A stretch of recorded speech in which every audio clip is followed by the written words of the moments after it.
Good morning, students. Today we are going to continue chapter 3rd of Indian Constitution at Work, that is executive, and we will discuss about the parliamentary executive and its nature.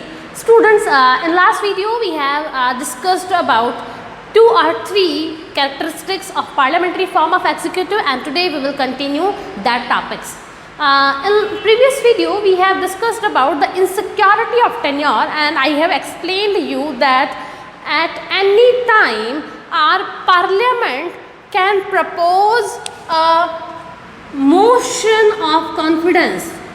Our parliament can propose a motion of non-confidence against executive, and if that motion or that proposal is passed by our parliament, very specifically by Lok Sabha of India, then Prime Minister and the entire ministry must lose their seat or the post. ठीक है, उनको उनकी post छोड़नी पड़ेगी. They must leave their post. ठीक है, तो in real sense prime minister कब तक रहेंगे? 5 इयर्स का टेन्योर तो हम सबको मालूम है कि इन पूरी की हमारी जितने भी पॉलिटिकल रिप्रेजेंटेटिव्स हैं, जो पॉलिटिकल हमारी एग्जीक्यूटिव है, उनका टेन्योर 5 इयर्स का रहता है. वी ऑल नो, बहुत कॉमन क्वेश्चन है. लेकिन विद इन दीज 5 इयर्स क्या बीच में भी इनको हटाया जा सकता है क्या? ये क्वेश्चन है. And the answer is yes. कैसे हटाएंगे? मीनवाइल दीज 5 इयर्स, तो हमारी जो लोकसभा है उसमें एक प्रपोजल पास हो सकता है कभी भी. ठीक है, प्रपोजल का नाम क्या है? नो कॉन्फिडेंस मोशन और प्रपोजल. वो अगर पास हो जाता है तो पास होने के बाद हमारे प्राइम मिनिस्टर और एंटायर हमारी मिनिस्ट्री को उनकी पोस्ट छोड़नी पड़ेगी. They must leave their post. ठीक है, अब आप कहेंगे कि ये प्रपोजल पास करने के लिए कितने वोट्स की रिक्वायरमेंट होती है? स्पेसिफिकली मैं आपको बता रही हूँ, ये प्रपोजल पास और टेबल सिर्फ लोकसभा में होगा. राज्यसभा में प्रपोजल जाता ही नहीं है. टेबल होगा मतलब प्रपोज होगा इन लोकसभा, पास होगा बाई लोकसभा. राज्यसभा का कोई रोल नहीं है इस नो कॉन्फिडेंस मोशन में. अब देखें आप, लोकसभा से इसको पास करने के लिए कितने वोट्स चाहिए होते हैं? 272 प्लस वोट्स. अगर मोर देन 272 वोट्स मिल जाते हैं इस प्रपोजल के फेवर में, नो कॉन्फिडेंस मोशन के फेवर में, कि हाँ हमको सरकार में विश्वास नहीं है, अगर 272 हमारे MP, member of parliament, very specifically member of Lok Sabha, अगर ऐसा कहते हैं तो प्रपोजल पास हो जाएगा. ठीक है, कुछ एक टेक्निकलिटीज़ और हो सकती हैं. आप अगर लॉ की तैयारी कर रहे होते और मैं उस लेवल का पढ़ा रही होती तो मैं आपको और भी इसमें क्या क्या इफ़ एंड बट्स हैं वो बताती.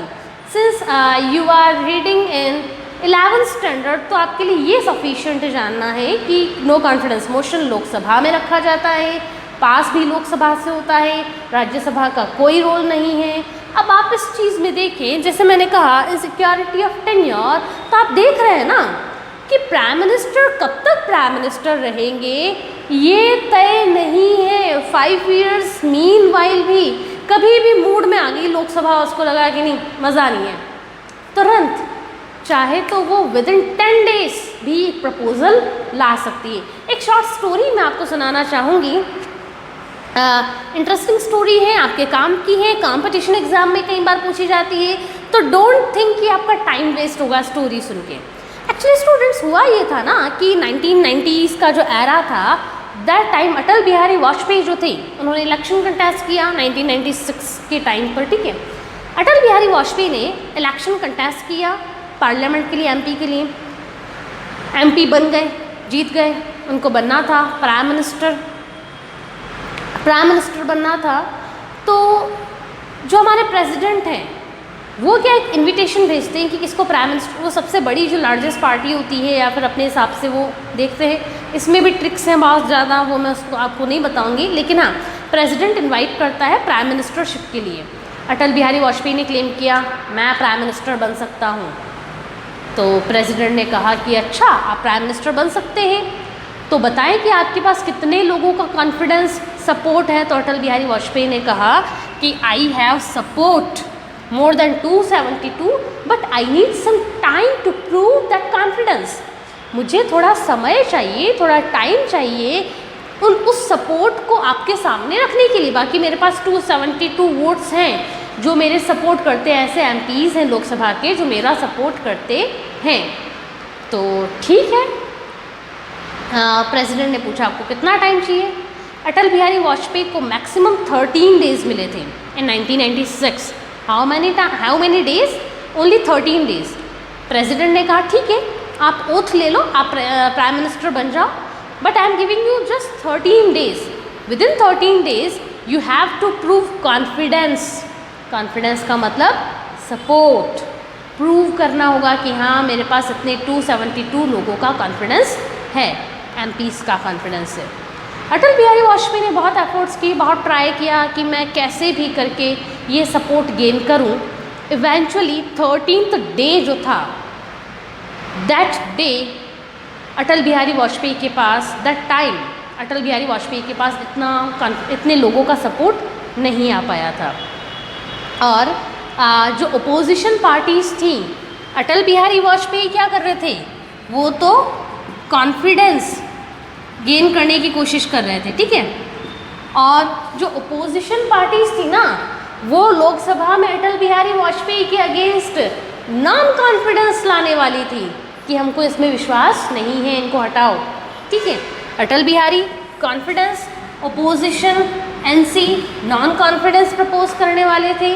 अब 13th डे जिस दिन अटल बिहारी वाजपेयी को अपना कॉन्फिडेंस प्रूव करना था, उस दिन अटल बिहारी वाजपेयी को लगा कि अगर मैंने कॉन्फिडेंस प्रूव नहीं किया तो ओपोजिशन क्या करेगा। ओपोजिशन तो तैयार बैठा है कि हम जैसे अटल बिहारी वाजपेयी फेल हो तो हम नॉन कॉन्फिडेंस ला दें। तो अटल बिहारी वाजपेयी को लगा कि यूँ तो मेरी खूब इंसल्ट हो जाएगी।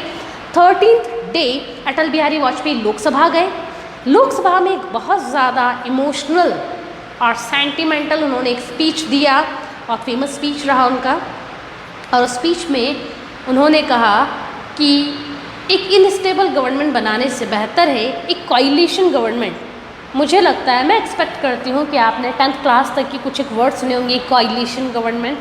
तो अटल बिहारी वाजपेयी ने कहा कि बहुत सारे लोगों से सपोर्ट लेके मैं कोई कोएलिशन गवर्नमेंट बनाऊं, इससे बेहतर है कि मैं अपनी कंट्री के डेवलपमेंट के लिए प्राइम मिनिस्टर नहीं बनूं।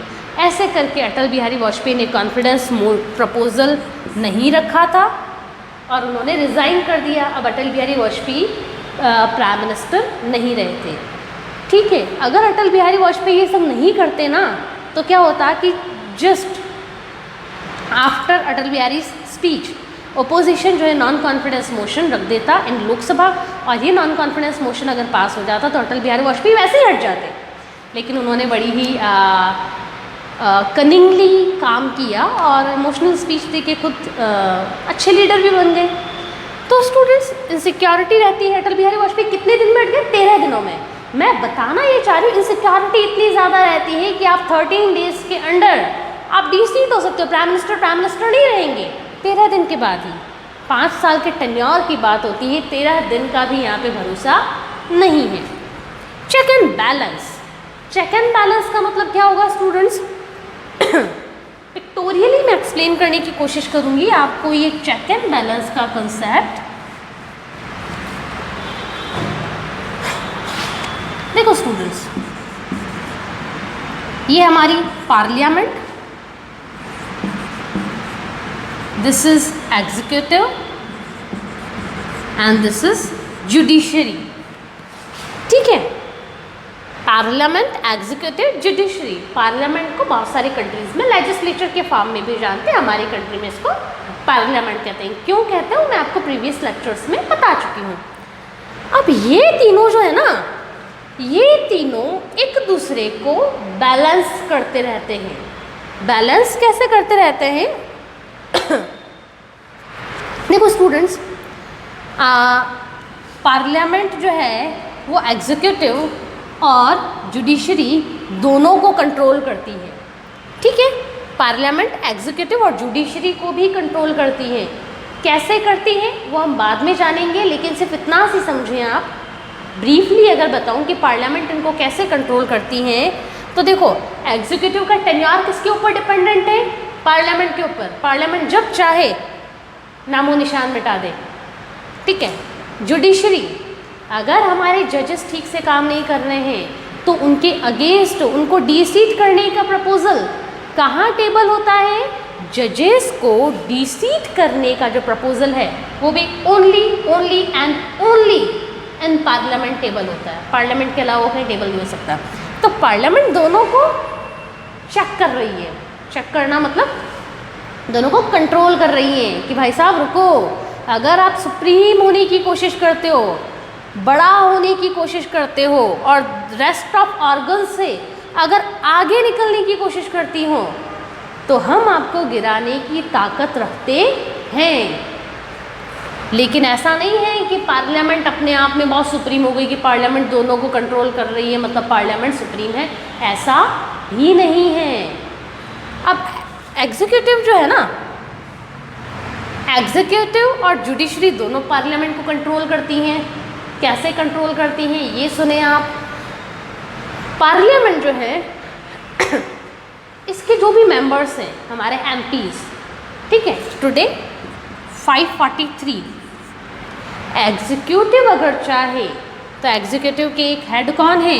लास्ट वीडियो में देखा था ना, president is head of executive. तो हमारे प्राइम मिनिस्टर जो हैं वो अगर प्रेसिडेंट को एक एडवाइस दे दे, dear president sir, this parliament is not working properly, so kindly resolve this parliament. इस पार्लियामेंट को रिजॉल्व कर दो, न्यू इलेक्शन करवाओ, सबके सबको पूरी के पूरे 543 मेंबर्स को डिसीट कर दो। प्राइम मिनिस्टर प्रेसिडेंट को अगर ये सजेशन देता है तो प्रेसिडेंट ये काम कर सकता है कि पूरी की पूरी पार्लियामेंट को वो रिजॉल्व कर दे, ठीक है। तो अब इसमें भी कुछ ट्रिक्स हैं, इफ़ एंड बट्स हैं बहुत ज़्यादा कि प्रेसिडेंट उस बात को मानेगा नहीं मानेगा, वो टेक्निकलिटी है, आपके लेवल की नहीं है। लेकिन बस इतना सी समझें कि एग्जीक्यूटिव में इतनी ताकत है, इतनी पावर है कि वो पार्लियामेंट को हटा सकती हैं। एग्जीक्यूटिव जुडिशरी को भी कंट्रोल करती है। कैसे कंट्रोल करती है? स्टूडेंट्स, जुडिशरी में जो जजेस होते हैं उनको अपॉइंट कौन करता है? एग्जीक्यूटिव, प्रेसिडेंट, ठीक है। तो जुडिशरी के जो जजेस हैं उनको प्रेसिडेंट अपॉइंट करता है, and president is the part of executive, तो जुडिशरी को कंट्रोल कर रहा है। इनको डिसीट करने का जो काम है, ठीक है, फाइनली जो इनको डिसीट, अगर मान लो किसी को डिसीट करना है तो पार्लियामेंट में प्रपोजल चला, लेकिन पार्लियामेंट में प्रपोजल चलने के बाद भी वो फाइनली सिग्नेचर के लिए प्रेसिडेंट के पास आता है। इसका मतलब ये नहीं कि एग्जीक्यूटिव सुप्रीम है, इसको भी कंट्रोल करते हैं पार्लियामेंट में। और जुडिशरी जो है वो एग्जीक्यूटिव को कंट्रोल करती है। आपने कई बार न्यूज़पेपर में देखा होगा कि जुडिशरी ने मंत्रियों को लगाई फटकार और इस तरह की कई सारी हेडिंग्स आती हैं, हेडलाइंस आती है न्यूज़पेपर। तो judiciary time to time executive को डायरेक्ट करता रहता है और उसको टाइम टू टाइम ऑर्डर्स देता रहता है what to do and don't, ठीक है। तो इस तरीके से सब एक दूसरे को बैलेंस कर रहे हैं, जस्ट लाइक सीसो में आप क्या करते हैं, कोई एक ऊपर चला जाता है तो पीछे बैठा रहता है वो बैलेंस करने के लिए। तो just like seesaw, 3 organs of government जो हैं वो एक दूसरे को चेक एंड बैलेंस करते हैं in the parliamentary form of executive. आगे अगर अपन बढ़े students, close ties between executive and legislature. बस एक पॉइंट ये समझ ली, later on we will over that lecture और द वीडियो। क्लोज टाइज कैसे होते हैं अपन बात ब्रीफली समझें। ये भी पाई चार्ट के थ्रू मैं एक्सप्लेन करने की कोशिश करूँगी। ये जो बड़ा वाला आप सर्कल देख रहे हैं दैट इज पार्लियामेंट, छोटा वाला आप जो देख रहे हैं दैट इज एग्जीक्यूटिव, ठीक है। क्लोज टाइज कैसे हैं? क्लोज टाइज बिल्कुल वैसे ही हैं मदर एंड फीटस। आ रही बात समझ में? एक मदर और फीटस के बीच में क्या रिलेशनशिप होता है? सेम वैसा ही रिलेशनशिप होता है between our parliament and executive. Executive जो है उसके सारे मेंबर पार्लियामेंट के मेंबर भी रहते हैं। प्राइम मिनिस्टर भले वो एग्जीक्यूटिव के मेंबर हो, ठीक है, लेकिन वो पार्लियामेंट लोकसभा के मेंबर भी हैं, ठीक है। आपके जो मिनिस्टर्स हैं भले वो एग्जीक्यूटिव के मिनिस्टर्स हैं, लेकिन वो पार्लियामेंट के मेंबर्स भी हैं। हमारे प्रेसिडेंट ऑफ इंडिया भले वो एग्जीक्यूटिव के हेड हैं एग्जीक्यूटिव के, लेकिन वो पार्लियामेंट का भी एक पार्ट है। हमारे वाइस प्रेसिडेंट, नेम आप मुझे बताएंगे 1 by 1 कौन से, इन कमेंट बॉक्स। पूछना है तो लाइव क्लास में मैं आपको बता दूंगी। हाँ स्टूडेंट्स, हमारे वाइस प्रेसिडेंट किसका पार्ट है? एग्जीक्यूटिव के। मैंने आपको लास्ट वीडियो में बताया था। Even though our vice president is part of executive, but he is chairperson of Rajya Sabha also. तो राज्यसभा के चेयरपर्सन भी कौन है? वो भी है हमारे प्रेसिडेंट। तो आप यूँ समझें कि जो एग्जीक्यूटिव का पार्ट है वो बाय डिफॉल्ट पार्लियामेंट का पार्ट भी है, ठीक है। So students, this is the end of this video, and in next video we will continue this chapter. Till then, keep learning.